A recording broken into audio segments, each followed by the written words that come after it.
Quran surah kedua Al-Baqarah ayat 282. Dari atas sampai bawah, satu ayat. Ayat paling panjang di Quran. Antum cukup lihat yang paling bawah saja, ya. Enggak usah dibaca dari atas. Ya ayyuhalladzina amanu idza tadayantum dan seterusnya. Lihat ujungnya, lihat ujungnya. Wattaqullaha wa yu'allimukumullah. Awas, ini sering ditanyakan kepada kami. Tingkatkan takwa, kata Allah. Wattaqullaha, tingkatkan takwa kepada Allah. Wa yu'allimukumullahu, dan Allah akan mengajari Anda banyak pengetahuan. Saya ulang, tingkatkan takwa kepada Allah dan Allah akan ajarkan Anda banyak pengetahuan. Bahkan kalimatnya menggunakan fi'il mudhari. Yu'allim.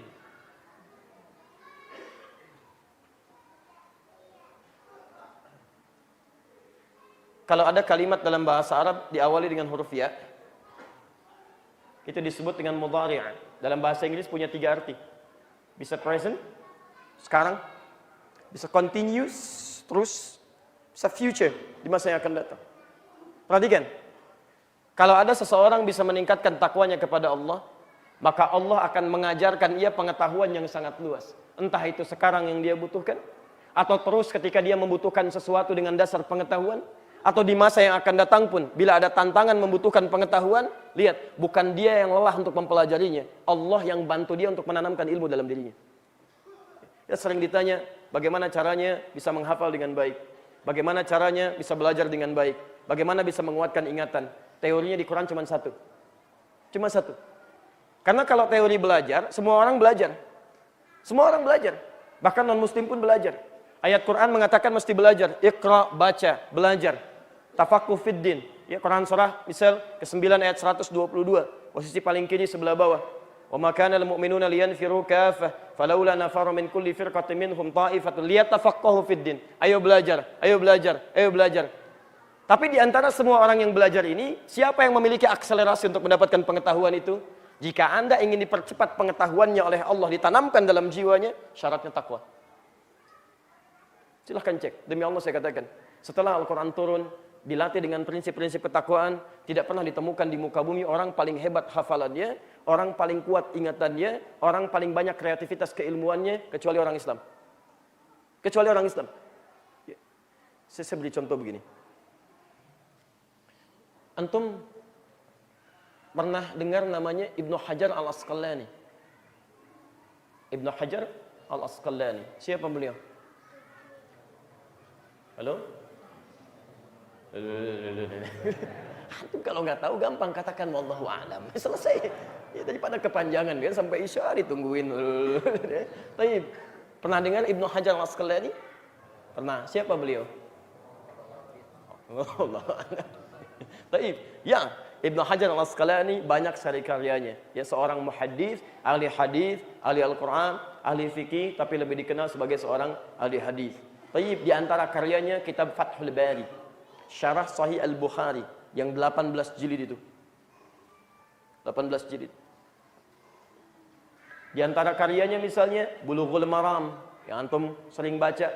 Bulughul Maram itu sebetulnya bab kecil dari kitab Sahih Al-Bukhari, dikeluarkan dari situ. Masalah-masalah fikihnya aja, hadis-hadis tentang fikih. Jadi kalau antum baru bisa Bulughul Maram itu baru dasar. Ya, kalau di Timur Tengah itu yang dipelajari anak SD, anak SMP untuk dasar-dasar fikih supaya lebih mudah untuk dipelajari. Nah, itu sebagian kecil dari Sahih Al-Bukhari. Tapi diambil misal Bulughul Maram, syarahnya Subulus Salam itu kan? Ada 1 jilid, Bulughul Maram. Itu yang menulis dikenal dengan Ibnu Hajar Al-Asqalani. Saya beri rumus sebentar. Saya boleh hapus ini? Baik. Alhamdulillah. Tenang saja ya. Ini kedatangan kedua saya ke sini, saya masih konsisten, tenang. Antum jangan khawatir. Saya datang sendiri, terangin sendiri, tulis sendiri, hapus sendiri, enggak ada masalah. Enggak ada masalah ya. Antum duduk aja lihatlah ya. Sekarang perhatikan. Saya tulis Ibnu Hajar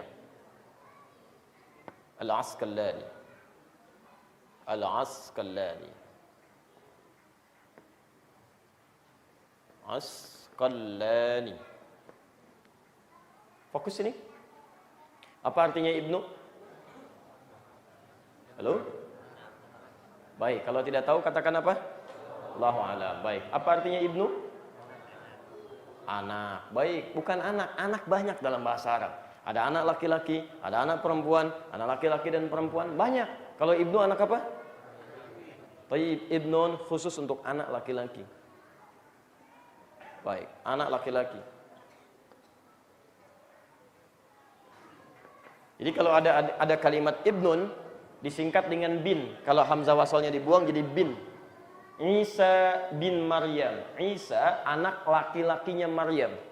Karena Maryam tidak punya anak perempuan. Jelas ya? Kalau perempuan ibnatun, ibnatun. Tambah tak di ujungnya. Kalau mau disingkat buang hamzahnya, pindah kalimatnya ke sini jadi bintun, taknya dibuka. Jadi binti disingkat. Aisyah binti Abi Bakar. Jadi kalau Anda mendengar kalimat binti, binti pasti perempuan.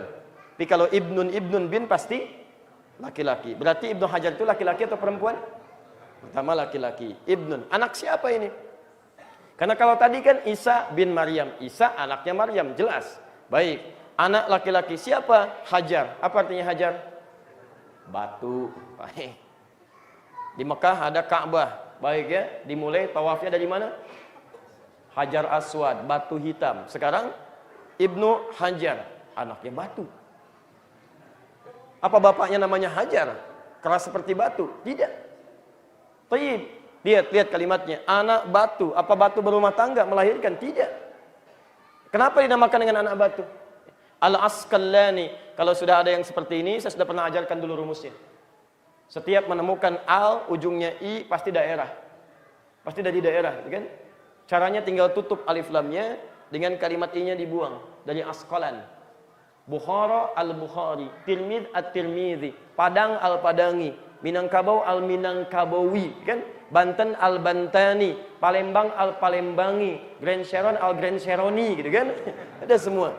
Al-Asqalan, Al-Asqalani, dari Asqalan, dari Asqalan. Baik, asal daerahnya. Pertanyaannya, siapa Hajar ini? Ibnu Hajar. Nah ini, dalam dunia tulisan tempo dulu, ini diistilahkan dengan nama pena. Ya, dikutip oleh sebagian orang barat sekarang dipopulerkan di Indonesia. Nama pena itu orang Islam sudah pakai dari dulu. Orang barat cuma ambil dari kita. Diambil, dilekatkan istilahnya. Dengan bahasa-bahasa mereka. Taib, yang jadi masalah, siapa orang ini sampai membuat nama pena anaknya batu. Anaknya batu. Ya, nama aslinya kan Zaid. Nama aslinya Zaid. Bukan Ibnu Hajar. Cuma Anda mesti tahu, terjadi peristiwa dalam hidup beliau. Ya, beliau ini anak cerdas. Cuma ditimpa musibah kehilangan ayahnya. Kemudian ibunya, kehilangan orang tuanya. Sampai dalam keadaan belajar, ya ada pikiran yang luar biasa. Sampai secara singkat kehilangan kekuatan ingatan itu. Belajarnya susah, macam-macamnya, banyak pikiran dan sebagainya. Sehingga ketika ke kelas pun suka nggak nyambung. Dalam taklim sulit menangkap sesuatu. Berat menangkap pelajaran. Bahkan yang kecil-kecil sulit dihafalkan. Beratnya luar biasa. Karena ada beban di kepala dan jiwa beliau yang belum keluar di situ. Apa yang terjadi? Satu kali saking sulitnya mendapatkan materi pelajaran yang kuat itu, orang lain cepat menangkap dia kesulitan, dia sampai putus asa meninggalkan sekolahnya, pergi keluar dari kelas. Begitu berjalan meratapi dirinya, qadarullah kemudian Allah berikan tanda, hujan terjadi. Hujan, cukup lebat. Maka beliau kemudian melihat, cari tempat berteduh, diputuskanlah masuk ke salah satu gua gitu. Begitu masuk ke salah satu gua, kemudian diam di situ, menunggu hujan reda. Ya qadarullah kemudian semakin reda, semakin reda, semakin reda. Beliau kemudian diam, saat diam itulah mendengar suara. Beliau dengar air bekas hujan itu menetes di batu. Ternyata Masya Allah, air yang lembut, kan? Air yang lembut, yang sangat luar biasa, tipis kecil. Tipis, seperti suara mic mulai menipis dia. Tipis, Masya Allah. Ya, kecil, habis saja gitu ya. Baik, ganti. Baik, halo. Baik, masih ada?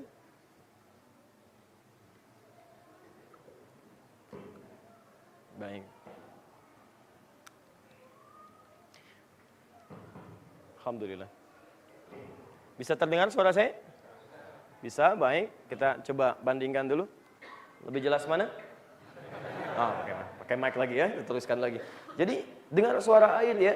Mulai sedikit saja turun sedikit, tes. Dia ternyata air yang konsisten itu walaupun cuma setetes, Allahu Akbar. Begitu dilihat bisa melubangi batu yang sangat kerasnya luar biasa itu. Di batu aja bisa berlubang. Ya.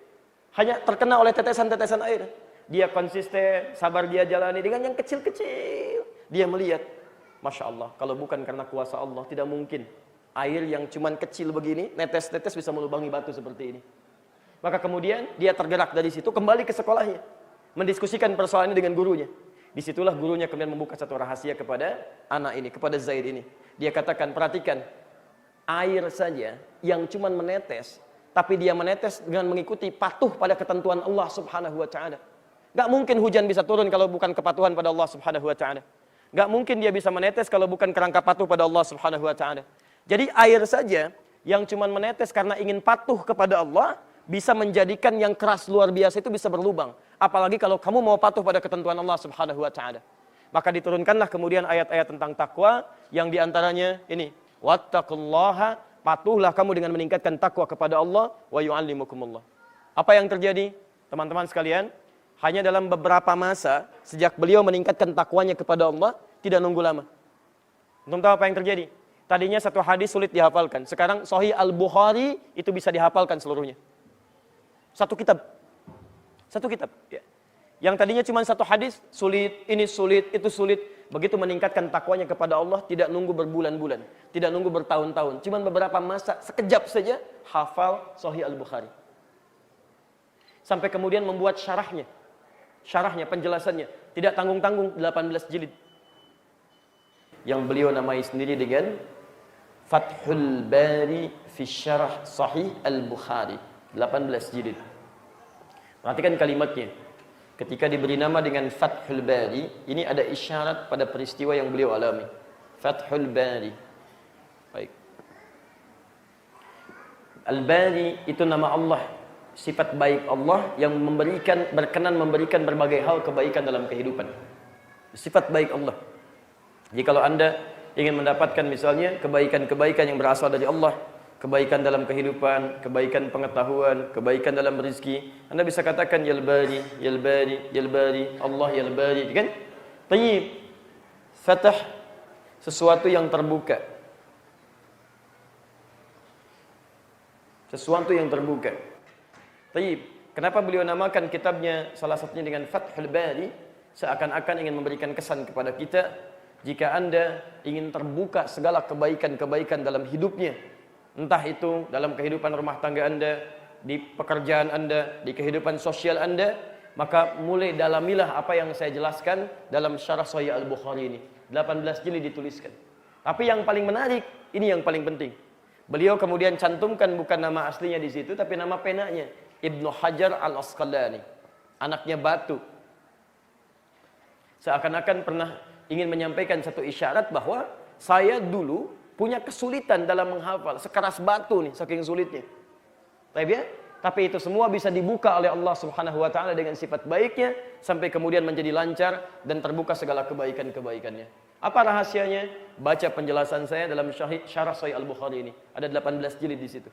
Jadi kalau antum ingin baca seluruhnya, pahami dengan dalam, mudah-mudahan bisa mendapatkan kebaikan-kebaikan seperti beliau mendapatinya. Tapi singkatnya, 18 jilid ini hanya dirangkum oleh Al-Quran dengan satu kalimat yang sangat indah. Takwa. Makanya Anda tidak akan pernah temukan orang-orang yang meningkatkan takwa kepada Allah, disebutkan di Quran, kemudian dia belajar, kecuali mendapatkan akselerasi pengetahuan yang sangat tinggi. Siapa manusia paling takwa di muka bumi? Rasulullah, Nabi Muhammad SAW. Sekarang perhatikan, ketika Al-Quran diturunkan, itu beliau ingin sekali cepat menghafalkannya. Cepat. Ingin cepat. Tapi tiba-tiba turun ayat untuk menyampaikan tentang esensi takwa bagi kehidupan beliau. Ini orang, Masya Allah, orang paling saleh di muka bumi, paling dekat dengan Allah, paling takwa. Kata beliau, saya manusia paling takwa. Manusia paling takwa dengan izin Allah Subhanahu wa Ta'ala. Apa yang terjadi? Turun Quran surah ke-75, ayat 16 sampai ayat 18 itu. Posisi paling kanan sebelah bawah. La tuharnik bihi lisanaka lita'jala bih. Muhammad, kamu tidak usah terlalu lelah untuk menggerakkan dengan cepat-cepat lisanmu itu untuk menghafalkan Qur'annya. Muhammad, Jangan kamu tergesa-gesa cepat-cepat menggerakkan lisanmu untuk menghafalkan Quran itu. Inna alaina jam'ahu wa Qur'ana. Biarkan kami yang tanamkan Quran dalam dirimu dan bacakan kepadamu. Fa idza qara'nahu fattabi' Qur'ana. Maka kalau kami sudah bimbing bacaannya, tinggal kamu ikuti saja. Orang yang takwanya meningkat kepada Allah, tidak lelah dia untuk mendapatkan pengetahuan. Allah yang berikan kepadanya. Dia cuma ikhtiar, lihat sedikit, paham. Baca sedikit, mengerti. Masya Allah, itu luar biasa. Saya berikan Anda gambaran misalnya. Menghafal Quran itu mudah atau sulit? Lihat, 4 kali statement Allah di Quran surah 54 itu. Sering saya sampaikan. Di Al-Qamar, ayat 17, ayat 22, ayat 32, ayat 40.